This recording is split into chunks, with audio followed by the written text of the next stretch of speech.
หากวันหนึ่งคุณมีทุกอย่างในชีวิตทั้งเงินทองอำนาจชื่อเสียงและคนที่รักคุณจะยอมทิ้งมันทั้งหมดไหมนี่คือเรื่องราวของเจ้าชายผู้หนึ่งผู้เกิดมาท่ามกลางความสมบูรณ์แบบแต่กลับเลือกเดินออกจากพระราชวังที่สุขสบายเพื่อค้นหาคำตอบในชีวิตชายผู้ต่อมากลายเป็นบุคคลที่โลกเรียกว่าพระพุทธเจ้าและนี่คือจุดเริ่มต้นของเรื่องราวทั้งหมดชีวิตของพระพุทธเจ้าตอนที่หนึ่งเจ้าชายสิทธัตถะผู้เกิดมาเพื่อค้นหาความจริงของชีวิตกำเนิดเจ้าชายแห่งสักยวงศ์กว่า 2,500 ปีก่อนที่ดินแดนเล็กๆชื่อว่ากรุงกบิลพัสมีพระราชาผู้ปกครองชื่อพระเจ้าสุทโธทนะและพระมเหสีผู้เลอโฉมชื่อพระนางสิริมหามายาคืนหนึ่งพระนางสิริมหามายาทรงสุบินแปลกประหลาดพระองค์ฝันว่ามีช้างเผือกรูปงามถือดอกบัวสีขาวลอยลงมาจากสวรรค์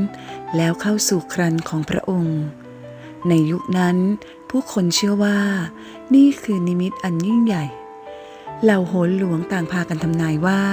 เด็กคนนี้จะไม่ใช่คนธรรมดาหากครองโลกจะเป็นมหาราชผู้ยิ่งใหญ่แต่หากออกบวชจะกลายเป็นศาสดาของโลกวันที่โลกจดจำเมื่อพระนางสิริมหามายากำลังเสด็จกลับเมืองเดิมเพื่อประสูติพระโอรสระหว่างทางพระองค์ทรงหยุดพักที่สวนงดงามแห่งหนึ่งชื่อว่าสวนลุมพินีวันที่นั่นเองเจ้าชายน้อยได้ถือกำเนิดขึ้นผู้คนเล่าว่าทันทีที่ประสูติเจ้าชายน้อยทรงก้าวเดินได้7 ก้าวและกล่าวว่าเราจะเป็นผู้เลิศที่สุดในโลกแม้ฟังดูเป็นเรื่องเหนือธรรมชาติแต่สำหรับชาวพุทธเรื่องนี้เป็นสัญลักษณ์ว่าเด็กคนนี้เกิดมาเพื่อภารกิจสำคัญบางอย่างพระราชบิดาตั้งพระนามให้ว่าสิทธัตถะแปลว่าผู้สมปรารถนาคำทำนายที่เปลี่ยนชีวิตทั้งวังหลังจากเจ้าชายประสูติได้ไม่นานมีฤาษีชราผู้หนึ่งมีชื่อเสียงว่าอสิตดาบสเดินทางมาขอเข้าเฝ้าเมื่อได้เห็นพระพักตร์ของเจ้าชายน้อยดาบสชรากลับร้องไห้ออกมาพระราชาตกพระทัย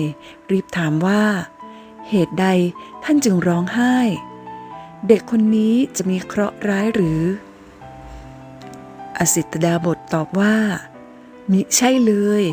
เด็กคนนี้จะยิ่งใหญ่เหนือกษัตริย์ทั้งปวงพระองค์จะตรัสรู้เป็นพระพุทธเจ้า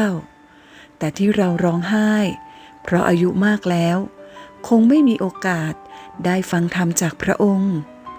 คำทำนายนั้นทำให้พระเจ้าสุทโธทนะเริ่มหวาดหวั่นเพราะพระองค์ไม่ได้อยากเสียโอรสไปเป็นนักบวชพระองค์ต้องการให้เจ้าชายสิทธัตถะเติบโตขึ้นเป็นกษัตริย์ผู้ยิ่งใหญ่ดังนั้นพระราชาจึงตัดสินใจทำสิ่งหนึ่งคือสร้างโลกที่สมบูรณ์แบบให้กับลูกชายของตนชีวิตในวังที่เต็มไปด้วยความสุขเจ้าชายสิทธัตถะเติบโตมาในพระราชวังอันหรูหรามีทุกอย่างพร้อมอาหารดีที่สุดเสื้อผ้าสวยที่สุดดนตรีไพเราะสวนงดงามและผู้คนที่คอยปรนนิบัติพระราชาบัญชาไม่ให้มีสิ่งใดเศร้าหมองผ่านสายตาของเจ้าชายคนแก่ห้ามเข้าใกล้คนป่วยห้ามปรากฏตัวแม้แต่ความตายก็ถูกซ่อนไว้จากพระองค์พระราชาคิดว่าถ้าลูกไม่เห็นความทุกข์ลูกก็จะไม่คิดออกบวช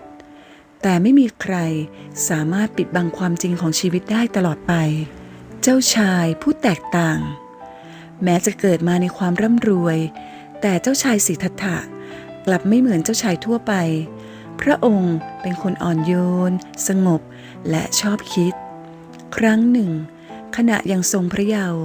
เจ้าชายเห็นนกตัวหนึ่งบินลงมาจิกหนอนกินภาพนั้นทำให้พระองค์นิ่งเงียบไปนานเพราะเพิ่งตระหนักว่าสิ่งมีชีวิตต่างเบียดเบียนกันเพื่ออยู่รอดอีกครั้งหนึ่งระหว่างพิธีแรกนาขวัญผู้คนกำลังเฉลิมฉลองกันอย่างสนุกสนานแต่เจ้าชายกลับสังเกตเห็นว่า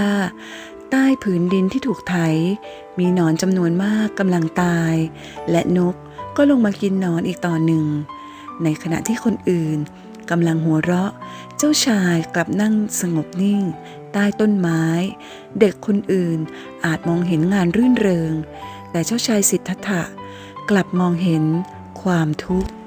การแต่งงานที่ไม่ได้ดับคำถามในใจเมื่อเจ้าชายเติบโตขึ้นพระเจ้าสุโธทนะยิ่งกังวลว่าพระโอรสจะออกบวชพระองค์จึงจัดให้เจ้าชายอภิเษกกับหญิงสาวผู้เลอโฉมชื่อพระนางพิมพาหรือที่หลายคนรู้จักกันในชื่อยโสธราทั้งสองมีพระโอรสหนึ่งพระองค์ชื่อพระราหุลดูเหมือนชีวิตของเจ้าชายจะสมบูรณ์แบบมีครอบครัวมีอำนาจมีอนาคตที่ยิ่งใหญ่รออยู่แต่ลึกลงไปในใจพระองค์ยังคงรู้สึกว่าชีวิตต้องมีอะไรมากกว่านี้วันที่โลกแห่งความเป็นจริงถูกเปิดเผยวันหนึ่งเจ้าชายขอเสด็จออกนอกวังพระเจ้าสุโธทนะพยายามจัดทุกอย่างให้สวยงามที่สุดแต่ครั้งหนึ่งความจริงได้เล็ดลอดเข้ามาได้ระหว่างทางเจ้าชายทรงเห็นชายชราคนหนึ่งหลังค่อมฟันหลุดเดินตัวสั่นด้วยไม้เท้าเจ้าชายตกพระทัยมากพระองค์ถามสารถีว่าคนผู้นี้เป็นอะไรสารถีตอบว่าเขาแก่แล้วพะยะค่ะทุกคนเมื่ออายุมากก็ต้องเป็นเช่นนี้เจ้าชายนิ่งเงียบเพราะนี่คือครั้งแรกที่พระองค์รู้ว่าแม้แต่ตัวเองวันหนึ่งก็ต้องแก่ความจริงข้อที่สองอีกวันหนึ่งเจ้าชายเห็นคนป่วยนอนทรมานร่างกายสู้ผอมหายใจอย่างยากลำบากพระองค์ถามว่าเหตุใดเขาถึงเป็นเช่นนี้สารถีตอบว่าเพราะความเจ็บป่วยไม่มีใครหนีพ้นโรคภัยได้เจ้าชายเริ่มรู้สึกว่าชีวิตที่เคยมั่นคงแท้จริงแล้วเปราะบางเหลือเกินความจริงข้อที่สามไม่นานหลังจากนั้นเจ้าชายเห็นขบวนศพผู้คนกำลังร้องไห้แบกร่างไร้วิญญาณไปเผาเจ้าชายถามด้วยเสียงสั่นว่าคนผู้นี้จะกลับมาอีกหรือไม่สารถีตอบเบาๆว่าไม่พะยะค่ะนี่คือความตายทุกคนต้องพบเจอครั้งนั้นเองโลกทั้งใบของเจ้าชายก็ได้เปลี่ยนไปตลอดกาลแล้วชีวิตจะมีความหมายอะไรเจ้าชายเริ่มตั้งคำถามหนักขึ้นทุกวันถ้าทุกคนต้องแก่ต้องเจ็บต้องตายแล้วมนุษย์เกิดมาเพื่ออะไรทรัพย์สมบัติช่วยอะไรได้หรือไม่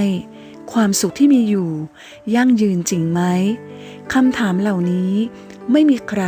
ในวังตอบพระองค์ได้จนกระทั่งวันหนึ่งเจ้าชายได้เห็นนักบวชชายคนนั้นไม่มีทรัพย์สิน